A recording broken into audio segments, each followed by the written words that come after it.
Hello everyone, welcome to my channel. അപ്പോൾ നമ്മൾ ഇന്നിവിടെ ഷെയർ ചെയ്യുന്നത് സ്ട്രോബെറി ക്രഷ് എങ്ങനെ റെഡിയാക്കുമെന്നതിൻ്റെ റെസിപ്പിയാണ്. അപ്പോൾ അത് തയ്യാറാക്കി എടുക്കാൻ വലിയ പാടൊന്നുമില്ല, നമുക്ക് വളരെ സിമ്പിളായിട്ട് ഉണ്ടാക്കിയെടുക്കാൻ പറ്റും. അപ്പോൾ വീഡിയോ കാണുന്നതിന് മുമ്പ് നമ്മളുടെ ചാനൽ ഇതുവരേക്കും സബ്സ്ക്രൈബ് ചെയ്യാത്ത എല്ലാവരും ചാനൽ സബ്സ്ക്രൈബ് ചെയ്യണം. എന്നിട്ട് അടുത്ത് വരുന്ന ബെല്ലൈക്കൺ ക്ലിക്ക് ചെയ്യുക കൂടി ചെയ്യണം.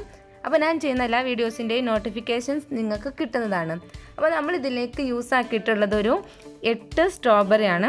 അത് നമുക്ക് 4 ആക്കി കട്ട് ചെയ്തിട്ട് ഒരു പാത്രത്തിലേക്ക് ഇടാം. എന്നിട്ട് അതിലേക്ക് നമുക്കൊരു 4 ടേബിൾ സ്പൂൺ പഞ്ചസാര ആഡ് ചെയ്ത് കൊടുക്കാം. ശേഷം നമുക്ക് ആ പാത്രം ഒരു മീഡിയം ഫ്ലെയിമിൽ സ്റ്റൗവിൽ വെക്കാം. എന്നിട്ട് നമുക്ക് നന്നായിട്ടൊന്ന് ഇളക്കി കൊടുക്കാം.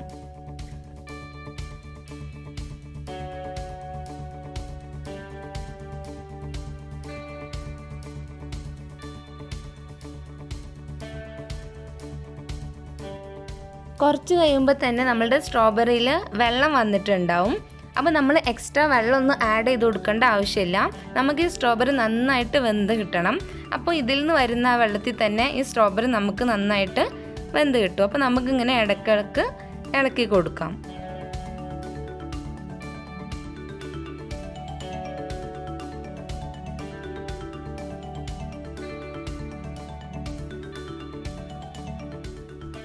സ്ട്രോബെറി ഒക്കെ നന്നായിട്ട് വെന്ത് വന്നിട്ടുണ്ട്. നമുക്കതിൻ്റെ ഒരു കളർ ചേഞ്ച് ഒക്കെ കാണാൻ പറ്റും.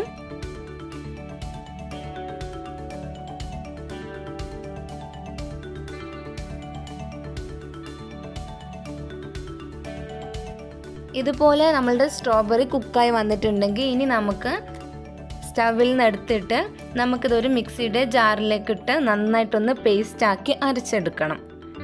അപ്പോൾ നമ്മൾ കഴിഞ്ഞൊരു വീഡിയോ ഇട്ടിട്ടുണ്ടായിരുന്നു ബെറി അപ്പിൻ്റെ. അതിൽ നമ്മൾ യൂസ് ആക്കിയിട്ടുള്ളത് ഈ ഒരു ക്രഷാണ്. അതിൻ്റെ ലിങ്ക് ഞാൻ ഡിസ്ക്രിപ്ഷനിൽ കൊടുക്കുന്നുണ്ട്. കാണാത്തവർ അതൊക്കെ ഒന്ന് പോയി കാണണം. അപ്പോൾ ഇതാ ഇത്രയേ ഉള്ളൂ, നമ്മളുടെ സ്ട്രോബെറി ക്രഷ് റെഡി ആയിട്ടുണ്ട്. ഇനി നമുക്കിത് പാത്രത്തിലേക്ക് മാറ്റാം. എന്നിട്ട് നമുക്കിത് ഫ്രിഡ്ജിലൊക്കെ വെച്ച് സൂക്ഷിക്കാവുന്നതാണ്. അപ്പോൾ നമുക്കിങ്ങനെ സ്ട്രോബെറി ക്രഷൊക്കെ ഉണ്ടാക്കിയിട്ടുണ്ടെങ്കിൽ നമുക്ക് ഡെസേർട്ട്സിലൊക്കെ ഇത് യൂസ് ചെയ്യാൻ പറ്റും. അപ്പോൾ എല്ലാവരും അതൊന്ന് ട്രൈ ചെയ്ത് നോക്കണം.